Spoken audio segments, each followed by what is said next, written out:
శ్రీ అమ్మఒడి సేవా తరంగిణి ఆధ్వర్యంలో శ్రీవారి ధనుర్మాస మహోత్సవాలు ఘనంగా నిర్వహిస్తున్నారు. Rural Konthamuru official colony Varasiddhi Vinayaka స్వామి ఆలయం వద్ద అమ్మఒడి సేవా తరంగిణి ఆధ్వర్యంలో ధనుర్మాస మహోత్సవాలు నిర్వహిస్తున్నారు.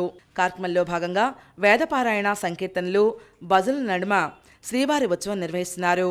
ఈ కార్యక్రమంలో అమ్మఒడి సేవా తరంగిణి అధ్యక్షులు విజయస్వామి, కార్యదర్శి శివస్వామి, సహకార్యదర్శి దుర్గాభవాని, కోశాధికారులు కురుమళ నాగవెంకట ధనలక్ష్మి, నాగమణి, ఇలపండ ఆనంద్ కుమార్, యానాపు యసు, వంగపండు లక్ష్మీనారాయణ, శంకర్రావు, ప్రసాద్ స్వామి తదితరులు పాల్గొన్నారు.